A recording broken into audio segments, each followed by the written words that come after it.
Today I'm going to be doing something a bit different, something I've been working on for a while.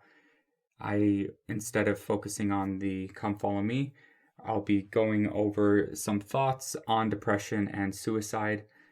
Obviously, right now we're still in the pandemic, but post the initial phase of the pandemic, there's been a tremendous increase in psychiatric problems. I hope it's a topic that is of interest to you. If not, then I'm sure you'll just not listen any further. So we'll be doing some commentary on depression and suicidality.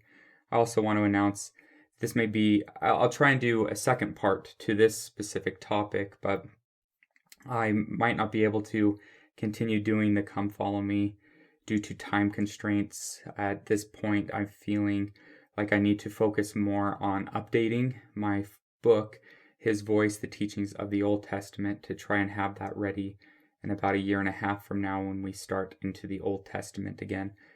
Though the book was well done and it got great reviews, especially from the Anglican Church, I need to bring it up to par with the New Testament version, which I believe I did a much better job, and want those to be at the same level of quality.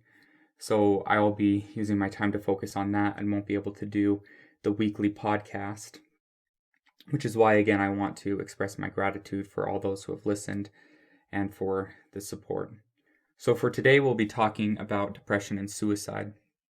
I think before I have to share anything, it's one of those legal things. This is not supposed to be given to you as medical advice. I am not a psychologist. I do not have the power, grandeur, and authority held by the psychologists.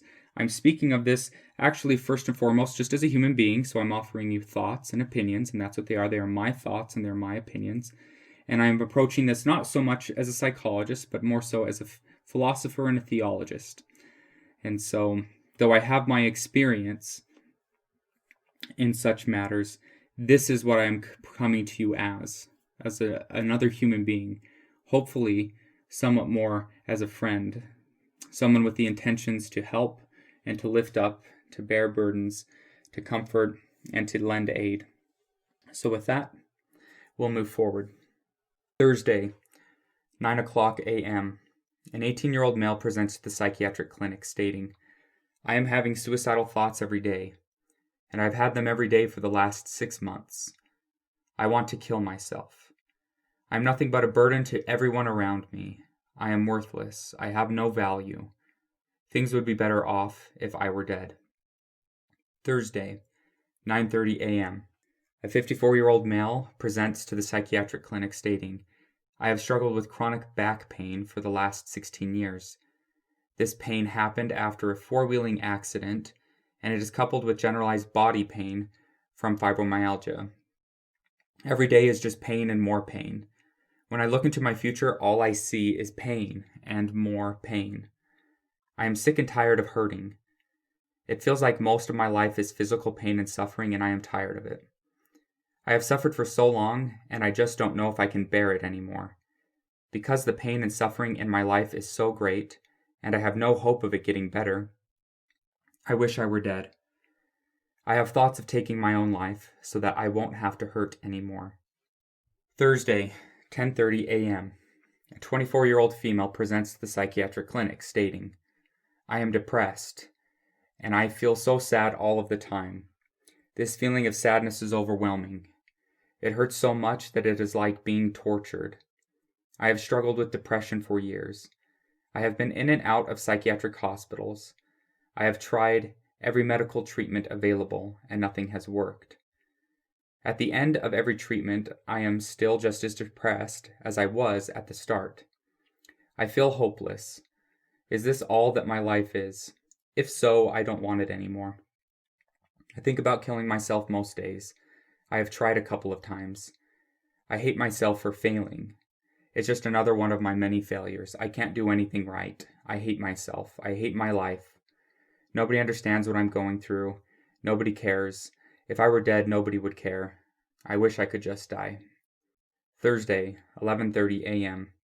A 15-year-old female presents to the psychiatric clinic stating, "I have nightmares every night. In these nightmares, I am either being murdered, killed, or am taking my own life.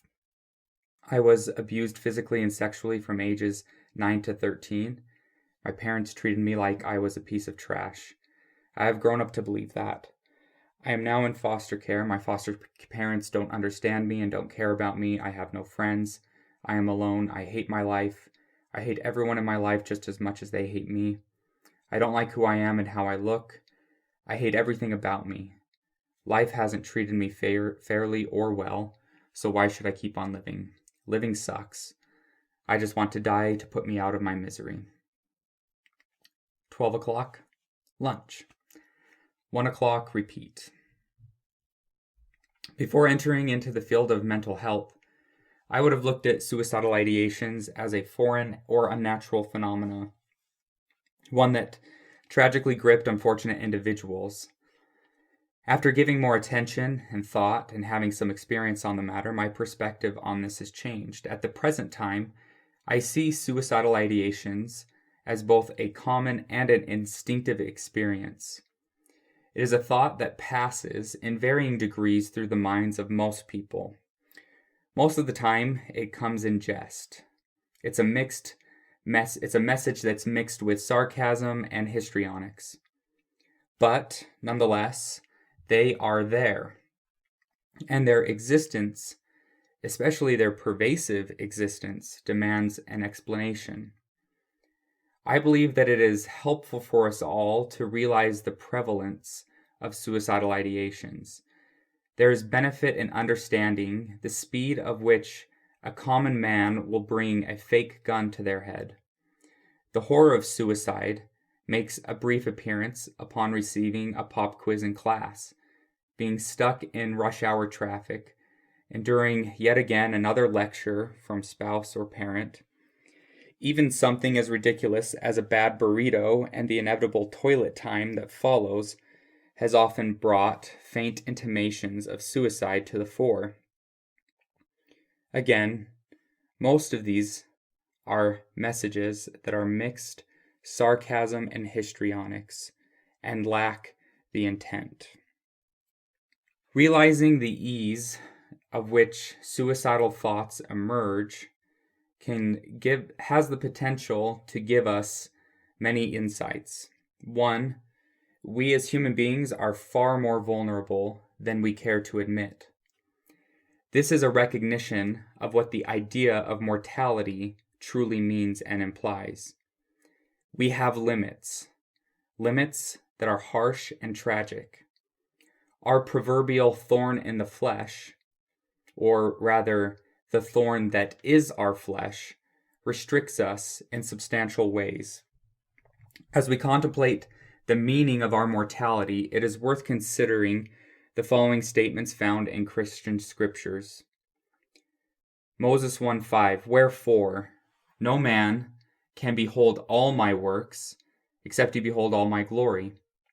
And no man can behold all my glory, and afterwards remain in the flesh on the earth."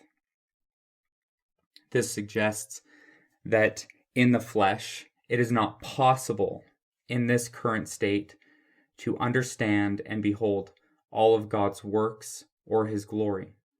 Thus, all that remains for us is a portion of God's works, glory, and a comprehension of these things. Behold, great and marvelous are the works of the Lord. How unsearchable are the depths of the mysteries of him. And it is impossible that a man should find out all his ways. Again, it is not possible for us to know God in his completeness, in his totality. Thus we are only left to know in part. That was Jacob 4:8. 2 Corinthians 12:7. "And lest I should be exalted above measure through the abundance of the revelations, there was given to me a thorn in the flesh, the messenger of Satan to buffet me, lest I should be exalted above measure." Mark 14:38. "Watch ye and pray, lest ye enter into temptation. The spirit truly is ready, but the flesh is weak." Phrase that I believe has been spoken by almost every person that has ever lived. the recognition of a conflict with the inner spirit and the limitations of our flesh. And thus we can behold how false and also the unsteadiness of the hearts of the children of men. Yea, we can see that the Lord in his great infinite goodness doth bless and prosper those who put their trust in him. O how foolish, O how vain, and how evil and devilish, and how quick to do iniquity, and how slow to do good are the children of men. Yea, how quick to hearken unto the words of the evil one, and to set their hearts upon the vain things of the world. Yea, how quick to be lifted up in pride, how quick to boast, and do all manner of that which is iniquity. And how slow are they to remember the Lord their God, and give ear unto his counsels. Yea, how slow to walk in wisdom's paths. Helaman 12:1, 4, and 5. Probably a great definition and an expansion of Paul's idea of the thorn in the flesh. Helaman brings that into a very harsh specificity. And I believe that in many ways, Helaman's words, we have all had our moments of Nephi's psalm, of "O wretched man that I am," when we confront the internal struggle that is both inevitable but is ever present. And we have similar words as those just read from the book of Helaman. O Lord, thou hast said that we must be encompassed about by the floods. Now behold, O Lord, and do not be angry with thy servant because of his weakness before thee. For we know that thou art holy and dwellest in the heavens, and that we are unworthy before thee. Because of the fall, our natures have become evil continually. Nevertheless, O Lord, thou hast given us a commandment that we must call upon thee, that from thee we may receive according to our desires. Because of the fall, our natures have become evil continually. What is this evil nature? Go back and recall those words again of Helaman. The slowness to walk in wisdom paths, the haste of which people turn towards iniquity. Such is the fallen nature. These verses of Christian scripture describe the doctrine or concept known as the fall of man and mortality. As that story goes, after partaking of the fruit of the knowledge of good and evil, their eyes were opened and they fell. This awakening is most often explained as the origination of mankind's consciousness, a consciousness which consequently opens the door to all human experience. It is crucial for all people, not just those who suffer from mental illness, to have an understanding of the idea of the fall. Whether one was Christian or atheist, all will confront the archetype or principle of the fall. That is, all people will someday awaken to that awareness of their personal limitations. They will awaken to view their boundaries, their weaknesses, their flaws, errors, evil, as well as their inevitable death. Our relationship with this concept will have great significance on one's psychological health. I've seen many people who have had their eyes opened. Moses 4:11, their eyes shall be opened. I have witnessed time and again the results of this fall. I have seen that seemingly endless pit of existential despair. In our current mortal condition, the bodies we have been gifted struggle to bear the burden of godliness. It trembles beneath the weight of the knowledge of the gods. I speak of our flesh, which includes our brains, its circuitry, and its evolved or formed perceptions, as well as responses. This man has awakened from his slumber. He has awakened to a knowledge of good and evil. The terrible burden of consciousness appears in the image of Atlas, the mighty Titan holding the earth upon his shoulders. It is in some ways Sisyphus' stone, pushed with great effort up the mountain day by day, just to roll back down and return to its original spot by sunrise. And of course, the burden of consciousness appears in its most pervasive image as the Son of God, nailed to the cross, bearing the sins, pains, and afflictions of all human beings. This is man, Adam's progeny, ecce homo. Behold the fallen condition of mortality in all its tragedy. Tragedy, vulnerability, pain, and suffering are the most fundamental aspects of the human narrative, and suicide is just one of the potential endings to the story of man. In fact, in a world without gods, godliness, and spirituality, it is the logical conclusion. It is the telos of mortal rationality. As we understand the ubiquitous tragedy weaved into man's story, or in other words, as we come to understand the truth and reality of man's fall, it should engender us with a compassion that is equally as common. When a man awakens to a proper knowledge of the concept of the fall of man, he will cry out, as did Pilate, ecce homo, behold the man. This cry and call to attention is an attempt to bring some consideration and kindness to the many poor and wayfaring men of grief. Even a man as cruel as Pilate uttered those words, behold the man. When we do not understand the fall, the expectations we have of man become corrupt. They corrupt our perception. I've seen this harmful trend within the Latter-day Saint culture. It is a narrative without a fall. It has forgotten that the fall is a prerequisite for man's triumph. In fact, it is a prerequisite for the coming of the Christ. This is universally true as it is individually true. An example of this corrupt narrative, at least an example of it appearing even in our widespread culture, is that of Rey in the most recent Star Wars trilogy. The story goes, once upon a time there was a girl who was perfect. She had perfect knowledge, skill, and ability and had no need for any of the process of learning and failure.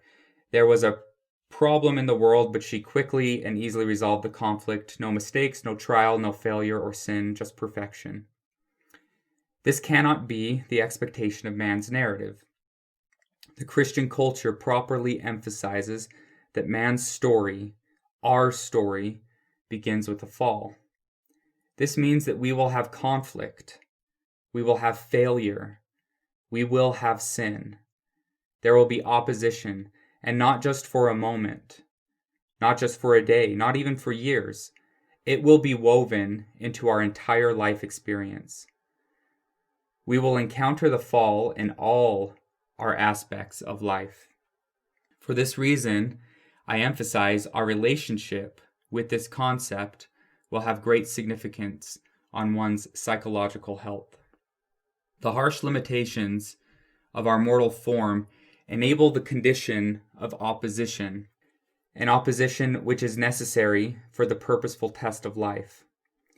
The fall is a necessary precondition to the redemption. I'll say that again to make sure that it sinks in. The fall is a necessary precondition for redemption. This is the fundamental gospel frame: fall and redemption, and it goes in that order. The fall is the original state of man. It is the primal, natural man. It is the first man, and is the beginning of the story. Your story is first and foremost one of tragedy.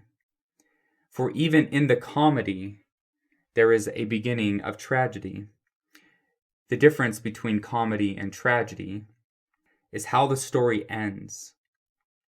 The gospel, the good news, is that the story doesn't end where it begins. The story doesn't need to end on the trajectory on which it begins. Though the story begins in a lone and dreary world, it can end in a Zion. It may begin in a wilderness, but in its end, the Lord shall comfort Zion. He will comfort all her waste places, and he will make her wilderness like Eden, and her desert like the garden of the Lord. Joy and gladness shall be found therein, thanksgiving, and the voice of melody. Man's narrative began with death, but it ends in resurrection and eternal life. It may begin as a carnal, self-indulgent, sinful, natural man, but it can end in sainthood. Your story may have fallen down into hell itself, but there is for you a hope of heaven. This is Adam. This is his narrative. Trust in the process which God has designed. Trust in yourself and others as you go through this process. Parents must learn to trust their children as they go through this process. Children must come to understand that their parents too are going through this process. This is the process of mortal life, the plan of redemption. When we think about the pervasiveness, specifically the pervasiveness and the idea of the pervasiveness of suicidal intimations, this can help us comprehend those afflicted by its lingering presence. If anything, it should lead us, or could lead us, to the following conclusion. If we all have such an idea inside of us, our mind, then maybe such thoughts are not solely manufactured by the individual. There is a very old idea that has been had in every culture that has come before us. The idea is that there is something more inside human beings than just flesh and blood. Call it Brahman, Brahma, Anima, Ka, Tao, the inner Buddha, the light of Christ, or the Holy Spirit. Now, most people cite these teachings to direct our attention to the transcendent quality of man. We will attend to this matter at a later time, but for now, our focus will remain on what it means to be a man in terms of flesh and blood. Man has fallen. His nature has fallen. His body is corruptible. He is, in the scientific language, a biological creature.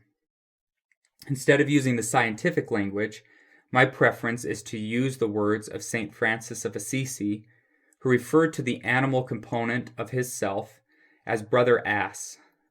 The biologist would have preference to chimp or monkey, but I prefer the poetic image of a donkey as it is much more relatable. The body, with all of its neurological computations, is a stubborn creature. It is useful and helpful in completing many tasks. However, despite its uses, it is often a frustrating and confounding companion to take along for our journey. Nonetheless, the donkey, with all of its flaws and frustrations, like most animals, draws from us a certain amount of respect, gratitude, and compassion for the positive qualities and aid that it offers. I hope that we can come to this realization with our own self, for this brother whom we have taken along on our mortal journey.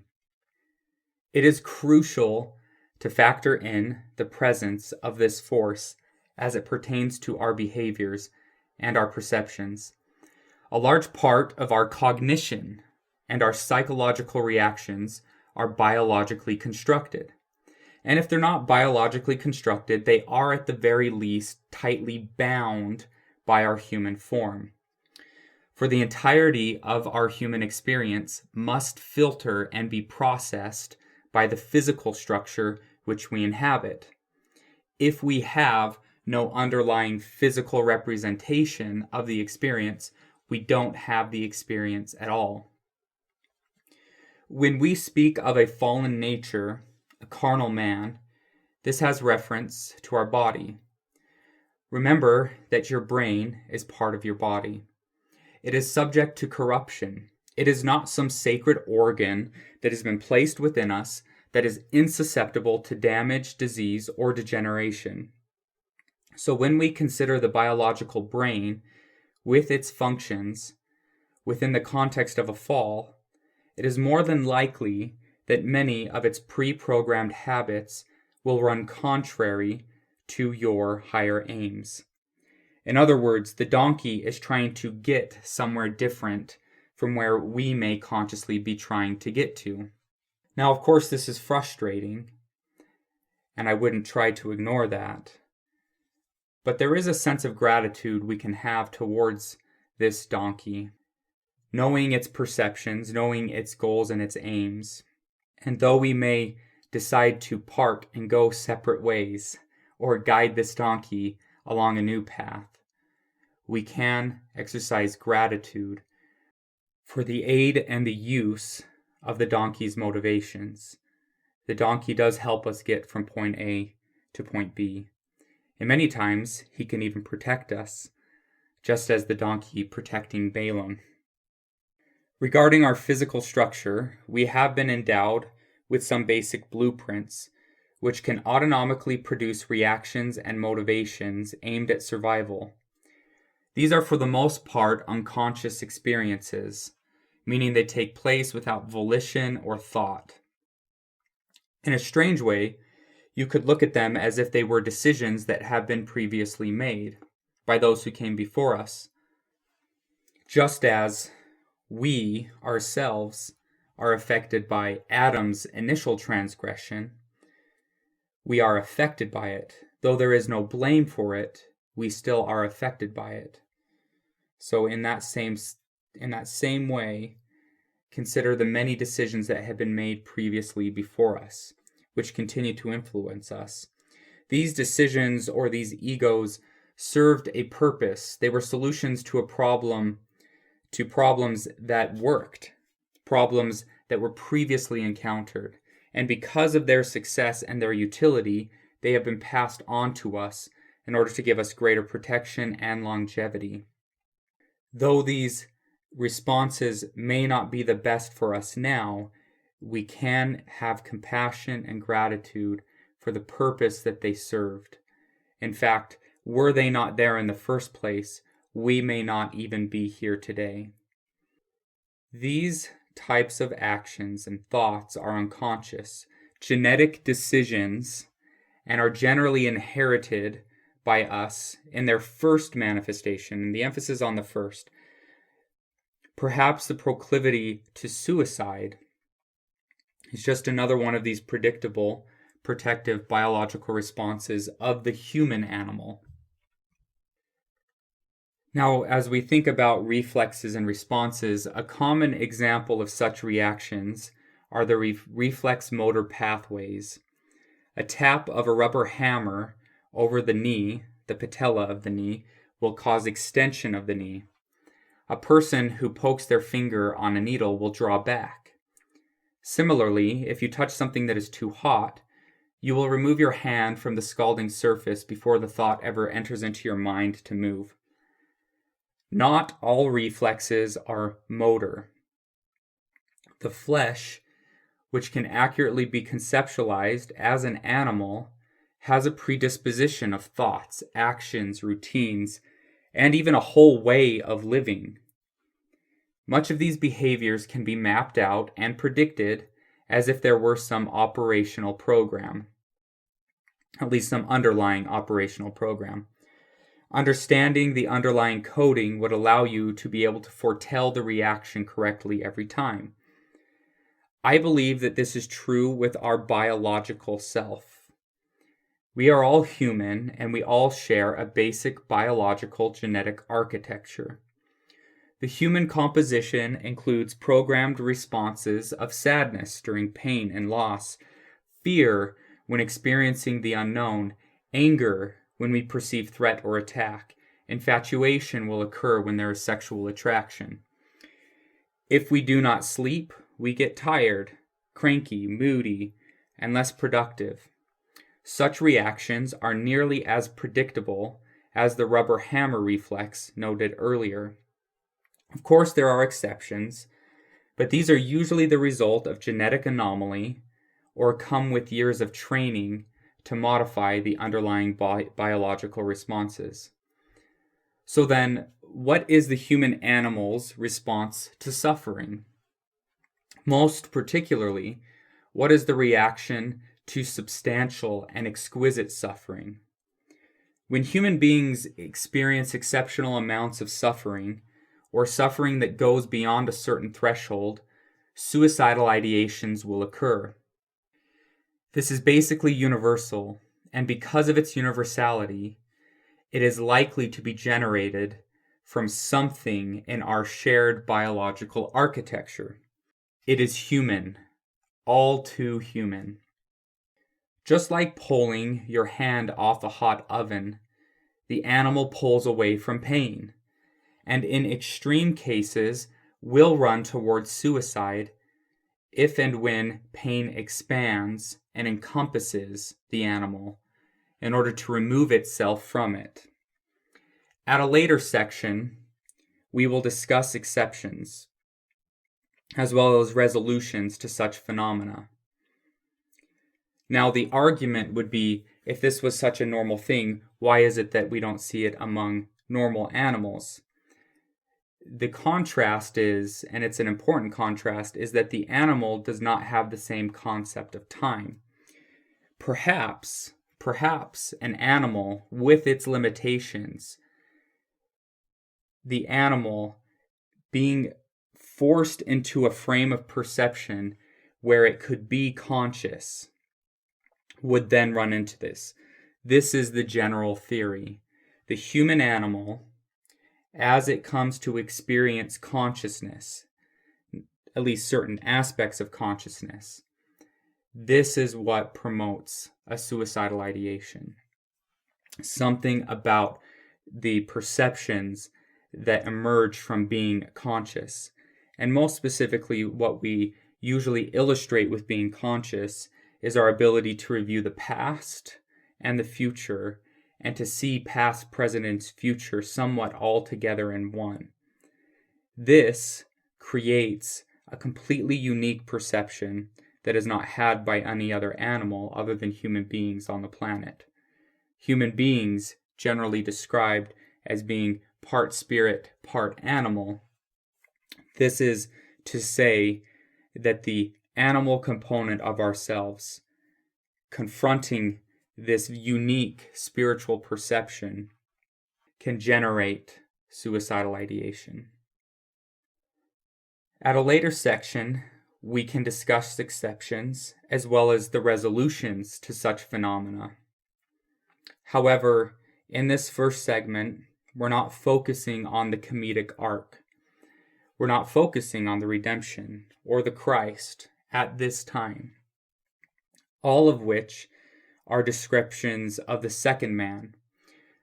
Review 1 Corinthians 15, 45 through 47, and you can see how Paul uses these words, the first man and the second man. This is our time to give attention to the first man.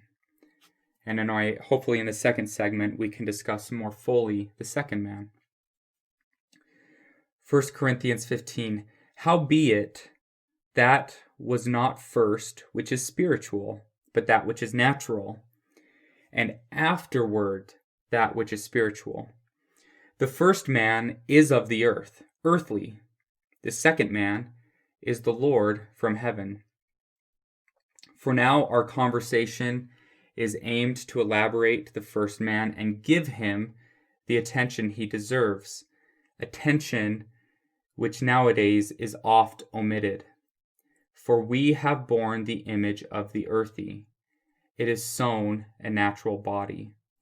It's 1 Corinthians 15, 49 and 44. The notion that psychopathology naturally follows suprathreshold stimuli is one of the main concepts contained in a psychological or medical theory explaining the pathology behind mental health problems. This theory is known as stress diathesis model. I'm probably pronouncing that wrong, so forgive me. The stress diathesis model for psychiatric illness could be simply explained as, if you stress a human being out enough, they will go crazy.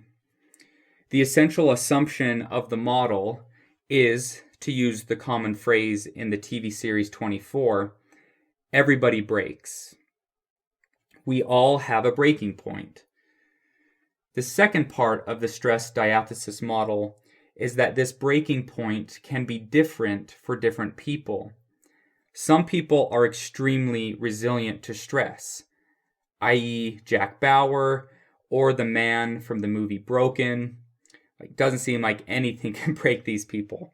But even so, they too have a breaking point, even if the circumstances of life never were able to get them to that point.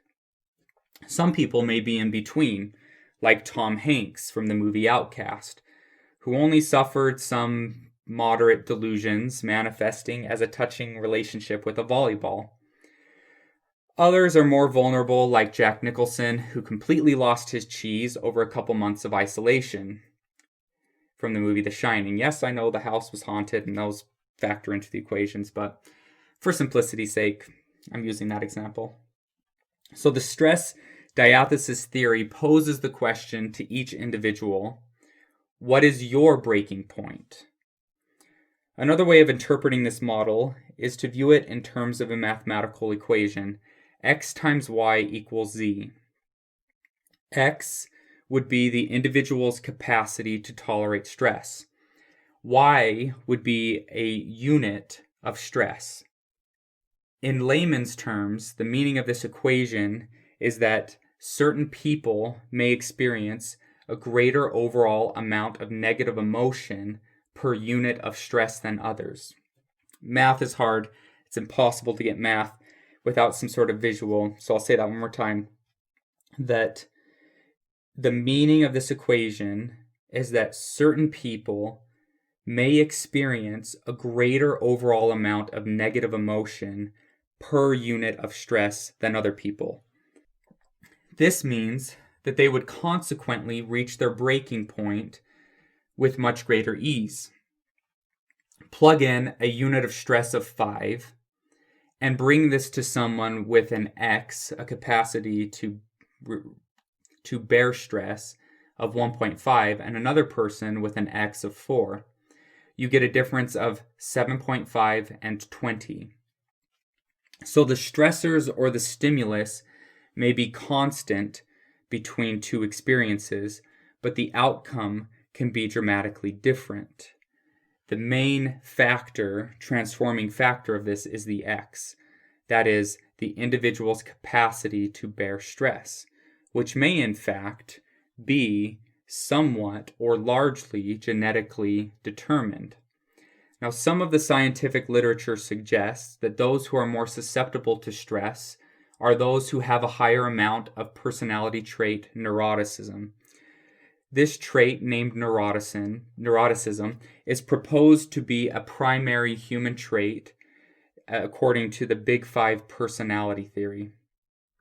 The idea that stress tolerance and stress reactions vary within a human population fits well within the most established statistical concept, that being the concept of the normal curve. The normal curve is basically an inverted U plotted on an X and a Y axis. The inverted U is sectioned off by measurements called standard deviations that are typically represented as a percentage of the population. This principle suggests that approximately 2% of a given population would be extraordinarily vulnerable, and 2% would be extraordinarily invulnerable to stressors. It would also say that about 13% of the population is significantly vulnerable, and its counter would be about 13% is very resilient. However, it's also important to remember that even if someone has this underlying vulnerability, if they are in an environment void of stress, there will be limited opportunity for the negative emotion with its ensuing decline in mental health to manifest. Remember, it was X times Y equals Z. If the Y is really low, Y is the unit of stress. We could say the overall stress. If that remains low, then it will be very difficult to reach that breaking point. In other words, it would suggest that mental illness could be eradicated under conditions of no stress or scenarios to provoke negative emotion. Unfortunately, this place doesn't exist. Unfortunately, we have left our Eden. While we consider the stress diathesis model as it pertains to mental health, it is useful to view this in combination with Ernest Becker's influential psychological or philosophical terror management theory. The short of this theory is an assertion that the majority of human actions are undertaken as a means to ignore or evade death. It then asserts that the primary way in which people escape death anxiety is by constructing meaning in life. Emphasis on the word constructing. I don't agree with this, but this is the theory and it's worth looking at and examining this. Now, in line with the scientific materialists, this theory accepts an underlying assumption about life. This underlying assumption is that there isn't any meaning in life.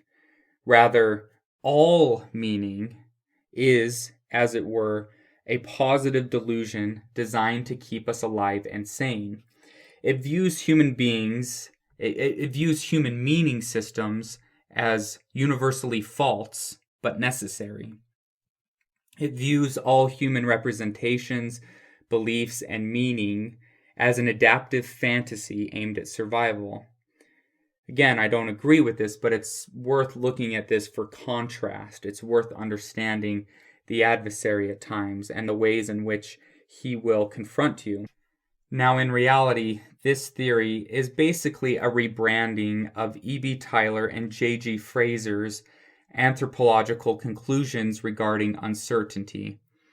They claimed that all human action and behavior, which derives from belief and meaning systems, are man's attempt to escape the overwhelming uncertainty that surrounds us. The great uncertainty is death, and therefore it purports the same ideas, namely, 1. We assume the belief of scientific materialism that there is no meaning in life, or that there, to use the words of Derrida, there is nothing outside of the text. Thus, the emergence of meaning requires an explanation, and it is all summed up to be a universal measure to keep mankind sane from the omnipresent force of uncertainty, the unknown or chaos. These theories imply that reality is so dark, so terrible and painful, that to look at it would cause a state of debilitating terror. To clarify, and this is where it's the important distinction, because there is a ground of agreement I have with this theory, and it's all about this distinction. So to clarify, when we speak of reality in this sense, this means the realities that are believed and confirmed by materialistic and deterministic philosophies. Materialism is a belief that all that truly exists is the matter and material before us, and nothing outside of the material component exists or is real. Determinism is a belief that there is no free will, no ability to make choices. This, of course, implies that existence has no meaning. All that life is a complex domino chain of action and reaction. These two concepts are the most accepted beliefs of scientific and atheistic religions or faiths. Their conclusions and assumptions are often identical to the ideas manifesting in depressive disorders. These conclusions are as follows. Life is meaningless. Everything ends in death. Thus, nothing in life truly matters. Existence is rife with meaningless suffering. Both the individual with extreme depression and the materialistic atheistic faiths all believe that this is the truth. And they believe that the truth concerning reality is that reality is a destructive terror to conceive. But I again note that this terror, that terror that logically and accurately emerges from materialistic and deterministic realities. It is a materialistic and deterministic reality, and I would say I do not believe that that is reality itself. It is a reality that has been constrained to the material. And I do think that is really helpful, because that may be where I have my common ground and my understanding of the atheist, of the scientific faiths. That common ground being that if, keyword if, because if is the assumption, if all that exists is material, then everything that we just read in these positive delusions, these theories, the terror management theories, is true. If all that exists is material, if all that is just deterministic action and reaction, then this is true. However, I do not believe that we are purely and solely a materialistic creature. I believe in the spiritual. I believe in the transcendent. I have experienced and witnessed the transcendent. I have grown to be like Alma, who says, I have all things as a witness of this reality, of this spiritual reality. I do not personally believe in the religious dogmas of the scientific materialist. I can understand that if one were to believe in such ideas, it would create the very terrors which were just described. I can also understand how and why people draw these conclusions. I understand that there is tremendous power within their logic, and the appeal of granting, I also understand the appeal of granting sovereignty to materialistic evidence. I understand it, but I don't believe it. Remember, the first man, he who is foremost earthly. That which is of the earth is material, and these dogmatic assumptions are owned by that which cometh of the earth, the material, the flesh, the carnal, the human. This is the work of entropy at its finest. The gravity of mortality is a constant persuasion of the materialistic faith, whether this be conscious or unconscious. Perhaps then, this is part of the fall of man, the awakening of consciousness and awareness of uncertainty, and a fall into existential dread. In personal experiences in life, I have witnessed firsthand, numerous times, individuals who have come to this realization. Their eyes have been opened. They have seen the fullness of materialistic reality in the present, expanded out into the future. The fullness of mortal flesh's perception. I have seen the consequence of this knowledge, the bitter aftertaste of partaking of this fruit. It is to behold the lone and dreary world. It is to comprehend the briars and the thorns, the pain of conception, the sweat of labor. It is the constant torture of doubt, uncertainty. It is major depression, generalized anxiety, panic, suicidal ideation, psychosis, resentment, expanding into homicidal fantasies, and many other forms of psychic distress. Best not open your eyes, I suppose. Or maybe there is a way to shut them. Forget the fall back asleep. Go back into blissful sleep. Nearly every time an individual has told me their story in full and expressed their position, I begin to have the following thoughts. It makes sense why this individual is experiencing such and such symptoms. In most cases, it boils down to human suffering. It is equated in the following way. My suffering is great. It has exceeded my capacity to bear. Such capacity could be that threshold referenced earlier under the stress diathesis model. I see such exquisite suffering, and I am unable to calculate any respite or any escape. Supra-threshold levels of suffering without hope of cessation will almost inevitably bring suicidal ideations to the fore. Whether these be accurate realities, it's the future, we don't know what will come, or not. When people have this perception, suicidal ideations will emerge to the fore.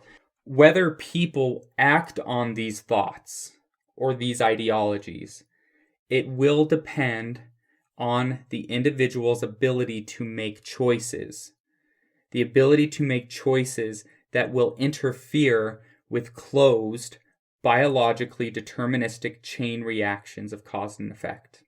I believe people can make choices. I believe people have an ability to interfere with biological determinism. They can reverse entropy. They can reverse the fall. When suffering is extreme, part of us yearns for death. Emphasis on the term part of us. Not the whole, just part. And it's hard to represent what percentage that is. 2%, 5%, 10%. Regardless of the percentage, it's true and accurate to describe it as part. In fact, with most of what we've been going over today, this part that we're describing in many ways can just be considered the flesh, the human animal. When suffering has no end in sight, part of us panics. It looks for an escape and sees possibility through suicide. What is this part of us? I believe that this part of us, which habitually sprints to suicidal ideations, is derived from the human animal. Because we are all human beings and all have so much of the same genetic, biological makeup. And these reactions we're discussing are so predictable and universal, I don't necessarily attribute it to the individual. I attribute it more so to the biological framework.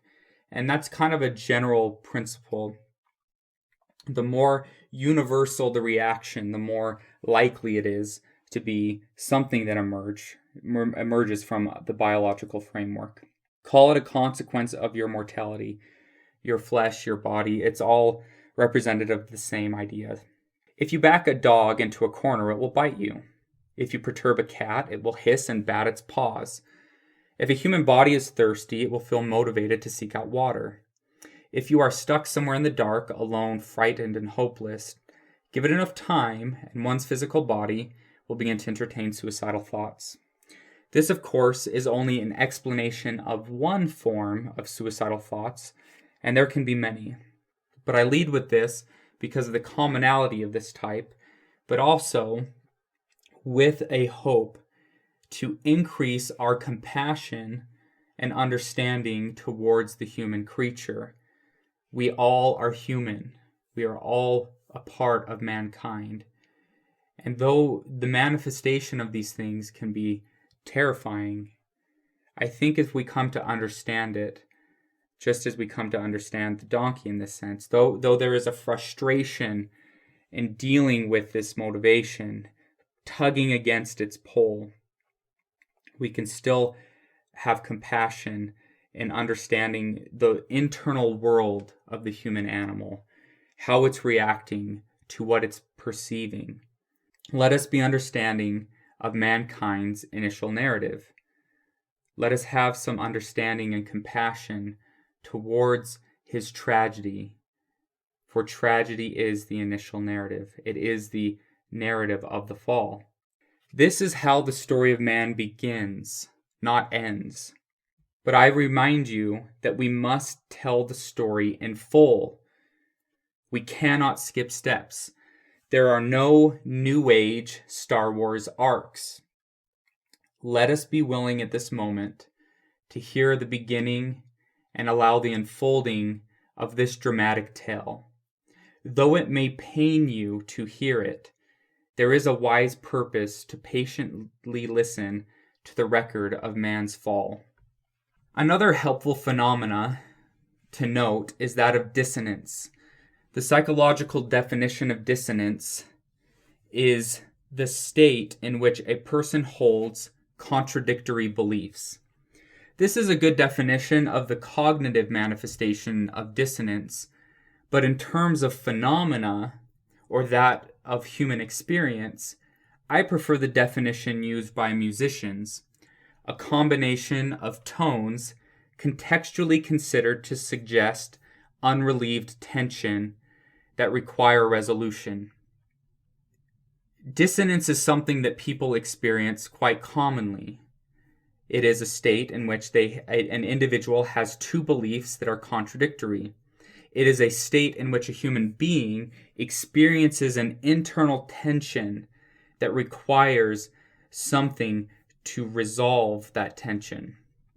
It's as when we describe dissonance in the musical setting, and I'm feeling embarrassed and ashamed to make this public, my singing voice, but it would be to go do, re, mi, fa, sol, la, ti, and end there.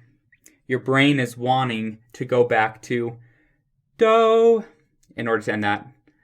Yes, that was my attempt at singing, and it was probably all dissonant, to be honest. But dissonance is that point in which you feel like something needs resolution. The fall is the dissonance. It requires resolution. Examining internal dissonance is crucial, and it can even actually lead us to many divine insights. And I say divine because that which promotes, sustains, perpetuates, offers and extends life and connection has no better definition than that of divine. When people describe the phenomena of their suicidality, they almost always describe them using terms such as distressful and bothersome. They are described as a motivation that runs counter to the motivations they identify with and feel ownership toward. It is as if it were a force emerging outside their own perception of themselves and their thoughts. They are described as intrusive, a word which bears an image of an intruder from the outside attacking that from within. In general, when dissonance first manifests, people will not label the dissonant thought as their own. It is as if someone else's thoughts or ideas were oppressing them. A simplification of the story would go like so. I was making my way along the path, and then a terrible dragon showed up. Its neck and tail stretched out like tree branches, and its scales appeared as tough as boulders. The stench of burning flesh emitted from the fire in his breath. There wasn't a shred of intimidation to be seen within his eyes. They were fixed and focused on one thing alone: destruction. Now, you and I have no clue as to why the dragon is there, why it is before you at this time. You don't know where it came from, nor do you understand the path the dragon is on. But you are sure of this: the dragon is here and now. Its existence is now part of your story, your journey, and your experience. You didn't choose or desire this occurrence. You didn't choose or desire this destination. It was unintended. The dragon's appearance came uninvited. There are significant insinuations within these descriptions, most specifically the characterizations of the unwelcomed guest, an occurrence that one would have chosen to avoid and forget if they were able. We wish this fate was not ours and that it never happened. We wish that this dragon never existed, never manifested, and yet it does and has. Sadly, in most cases, we are not able to evade or forget this chance encounter with a dragon.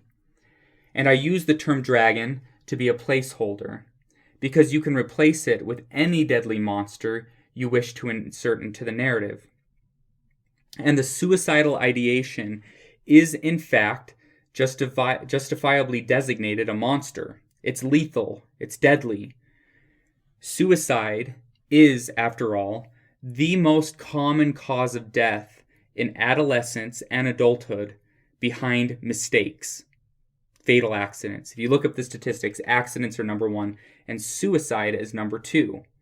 People making mistakes, number one cause of death. or being reckless. Number 2 is suicide. Before we go further, I want anyone who is hearing this, who has some ominous resonance to this message, to know that you are not alone.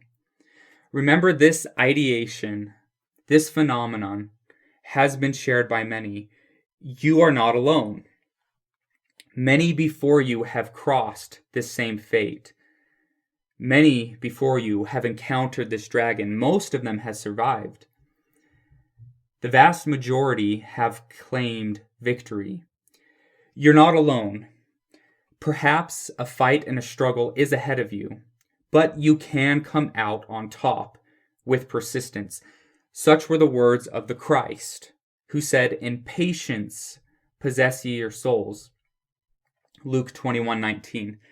The Greek language favored by Luke's gospel contains the word hupomone, which was translated as patience. This word is a combination of hypo, meaning under, and meno, meaning to remain or endure. It is to remain or endure under the stress or the challenge. In hupomone, possess ye your souls. In hupomone, this is the gateway to possess, which is katamai, which means to acquire, obtain, purchase, or win mastery over your souls. Souls is the word psyche, using Luke's original Greek. In patience, or in other words, those who will remain under, endure, persist under stress can acquire, possess, or gain mastery over their psyche or soul. Though dissonance may oppress you, though it may have invaded your peace, you can win this war. And a war it truly is, for it will demand you to offer your blood, toil, tears, and sweat. Amidst this war, let the words of Winston Churchill be with you. These words were spoken as Winston Churchill faced the Nazi threat of World War II. As he looked at the horror and terror of war and the cost and consequence that this situation and scenario would demand, he said, "We have before us an ordeal of the most grievous kind. We have before us many, many long months of struggle and of suffering. You ask, what is our policy? I can say, it is to wage war by sea, land, and air, with all our might, and with all the strength that God can give us, to wage war against a monstrous tyranny, never surpassed in the dark, lamentable catalogue of human crime. That is our policy. You ask, what is our aim? I can answer in one word. It is victory. Victory at all costs. Victory in spite of all terror. Victory, however long and hard the road may be." What lies before us is a problem. I hope there's little objection to this label. Some problems are identified outside of ourselves, some are centralized within our body, and others are centralized within our mind. Once it has entered into the realm of our experience, whether it be internal or external, it is our problem. This doesn't necessarily mean that you're at fault or to blame for the problem, nor does it mean that there is something terribly wrong with you. Don't jump to conclusions. Keep your eyes open, keep your mind open, and be courageous enough to explore the problem. Because it is in your experience, it is your problem. If you do nothing about it, what will happen? The problem will continue to manifest over and over and over, whether it's external or internal. Problems, as soon as they enter into our realm of experience, they are ours. And in order to reach any form of resolution, a new action needs to take place. Something of free will, something of choice, of volition, something of that internal power needs to come to interrupt this narrative that's taking place. And remember, that first narrative is the narrative of the fall. It is the narrative of the tragedy, is the narrative of the problem. What happens next will be up to you. The first man's narrative is a narrative of victimhood.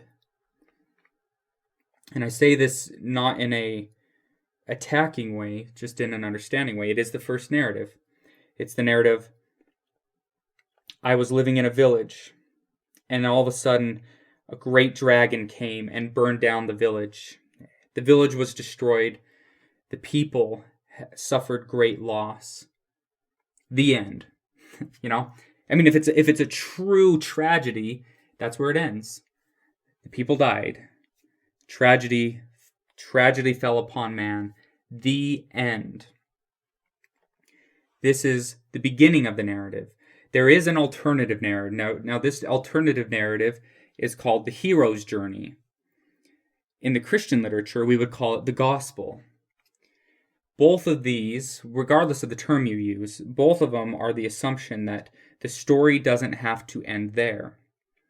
Yes, you are a victim, but it's not helpful to dwell on that. I mean, there's some benefit in understanding it. I mean, if you're one who has this proclivity to just beat you over the, punch yourself in the face over and over and over, and what's that term? Self-deprecating language, masochistic tendencies over all the tragedy of life, and just whip yourself and beat yourself over them, and taking all the blame and guilt for the tragedy.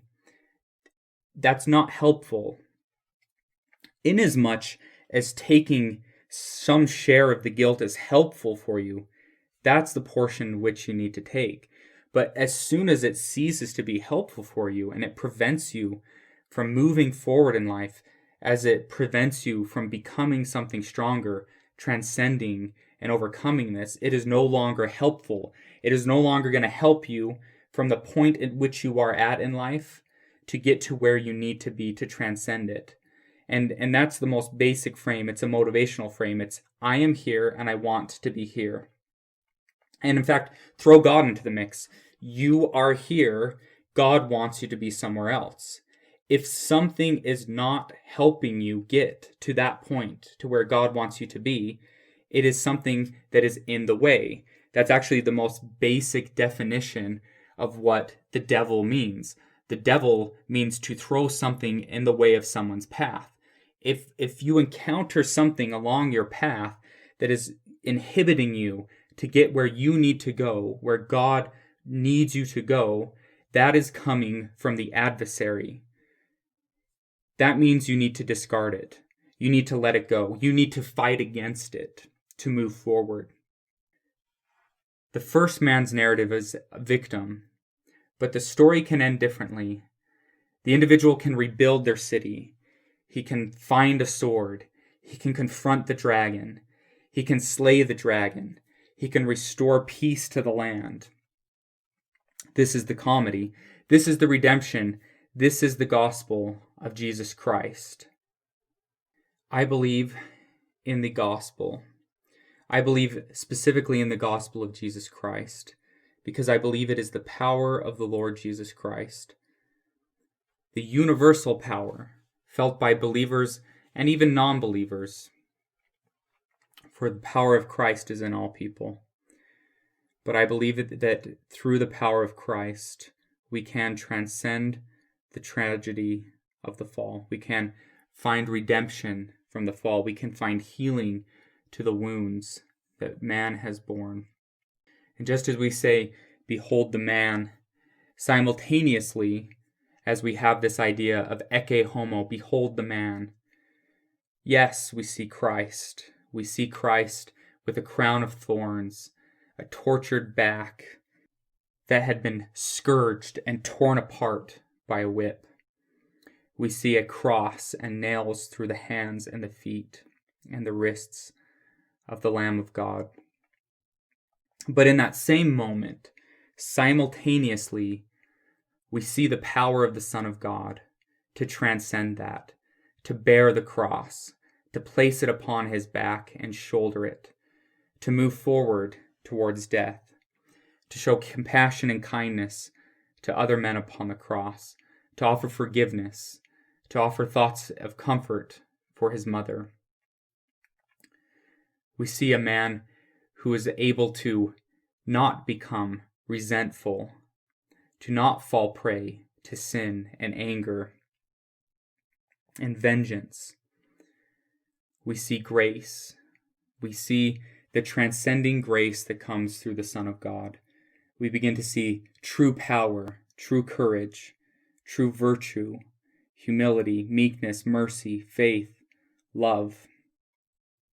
And ultimately, it was love that we witnessed, the great love of God and the great love of the Son of God that was able to bear the cross of life and lead all to redemption. This is the end of part 1. I will be posting part 2 shortly. Again, I thank you for your support and for listening.